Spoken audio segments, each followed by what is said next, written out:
সেতুর নিচ দিয়ে খাল বা নদী বয়ে যাওয়ার কথা, দুই প্রান্তে থাকার কথা সড়ক, যার উপর দিয়ে চলবে মানুষজন ও যানবাহন। কিন্তু সবাইকে আশ্চর্য করেছে ঠায় দাঁড়িয়ে থাকা এই সেতুটি। যেখানে সেতুর উপর দিয়ে সবার চলার কথা, সেখানে সেতুর নিচ দিয়ে চলছে সবাই।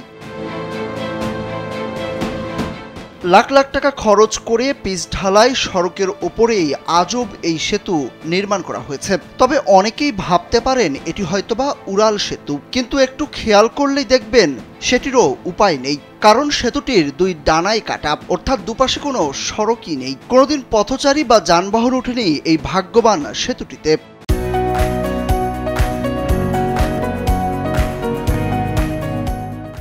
ব্রিজটা তো অনেকদিন হয়ে গেছে, ৬-৭ বছর হয়ে গেছে, তারপরে ব্রিজটা কোনো কাজও লাগে না, অনর্থক ব্রিজটা দিয়ে গেছে। এটা কোনো কাজ হইতেছে না, এটা কোনো রাস্তা নাই, এটা বর্ষাতে নৌকো যাইতারে না, কোস্তা কোনো কাজ হয়েছে না, এটা বুঝাইতে আরো ক্ষতি হইতেছে দেশে। এলাকাবাসীরা জানান এই সেতুটি কোনো উপকারে আসেনি তাদের, বরং দুর্ভোগের কারণ হয়ে দাঁড়িয়েছে। সেতুটি নির্মাণকালীন সময়ে ঠিকাদারি প্রতিষ্ঠানের লোকজনকে একাধিকবার নির্মাণ না করার কথা বললেও তারা কর্ণপাত করেননি। তাদের কাছে বরাদ্দের অর্থ লুটপাটই ছিল মূল লক্ষ্য।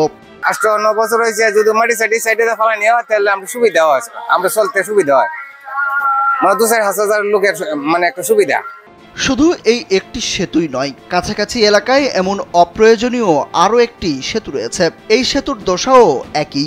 সেতুটিতে ৮ লাখ টাকার মাটি ভরাট করে সড়ক নির্মাণ এবং সড়ক সংরক্ষণের জন্য ১৪ লাখ টাকার সিমেন্টের ব্লক স্থাপনের কথা থাকলেও বাস্তবে এর কিছুই হয়নি।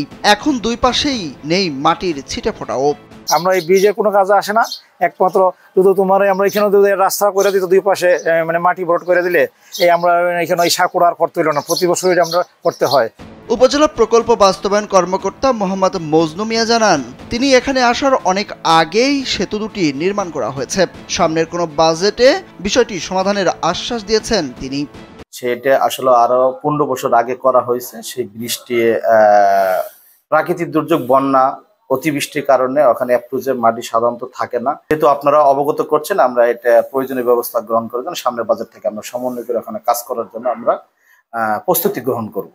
সূত্র বলছে ২০১৭-১৮ অর্থ বছরে কিশোরগঞ্জের অষ্টগ্রাম উপজেলার কলমা ইউনিয়নের সাপান্ত গ্রামে ১৯ মিটার দৈর্ঘ্যের এই দুই সেতু নির্মাণ করা হয়। প্রতিটি সেতুর নির্মাণ ব্যয় ধরা হয় ২৩ লাখ টাকা করে ৪৬ লাখ টাকা। ঠিকাদারি প্রতিষ্ঠান প্রিয়াঙ্কা এন্টারপ্রাইজের স্বত্বাধিকারী বিশম্বর সাহা সেতু দুটির কাজ করেন। তবে অর্থ লুটপাটের সঙ্গে ছিলেন ইউনিয়ন আওয়ামী লীগের সভাপতি রবীন্দ্রচন্দ্র দাস ও ইউনিয়ন যুবলীগ সভাপতি রামচরণ দাস। তবে যোগাযোগ করে তাদের কারো বক্তব্যই পাওয়া যায়নি।